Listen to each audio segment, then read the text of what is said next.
If you put 20 hours of focused, deliberate practice into that thing, you will be astounded at how good you are. And look at what research says about how we learn, and how we learn quickly. How long does it take to acquire a new skill?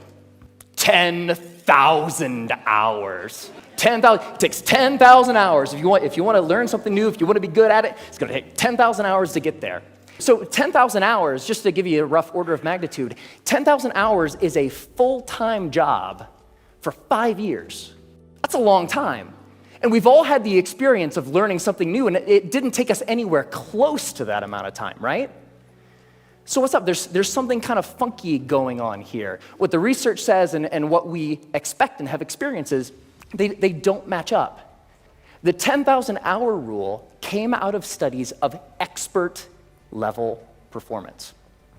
There was a professor at Florida State University. His name is K. Anders Ericsson. He's the originator of the 10,000-hour rule.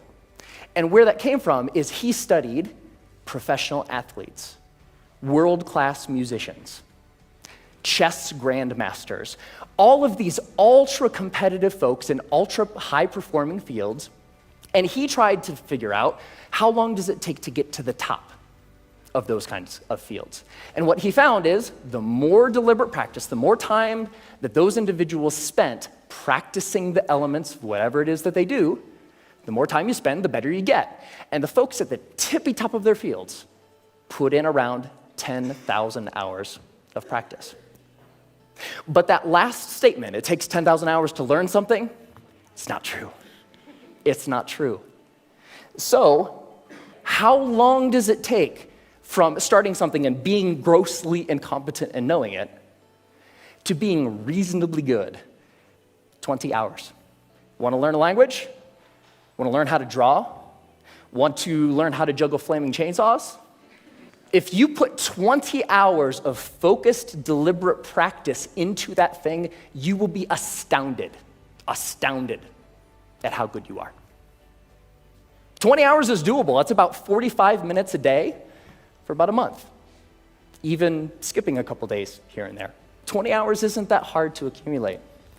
Now, there's a method to doing this, because it's not like you can just start fiddling around for about 20 hours and expect these massive improvements. There's a way to practice intelligently.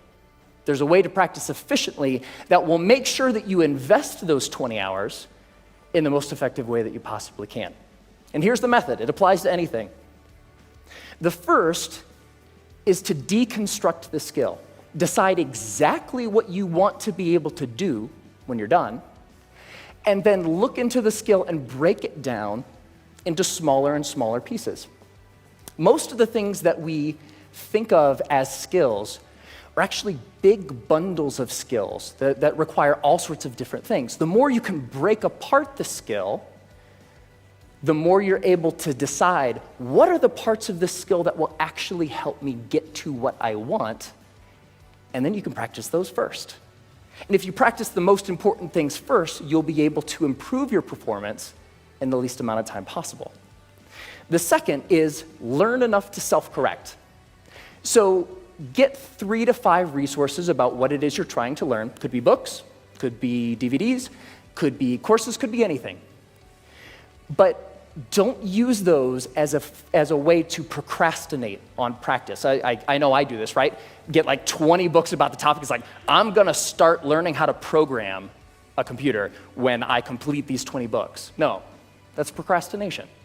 What you want to do is learn just enough that you can actually practice and self-correct or self-edit as you practice.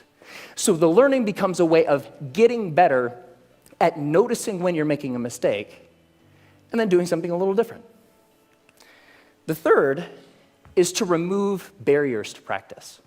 Distractions, television, internet, all of these things that get in the way of you actually sitting down and doing the work.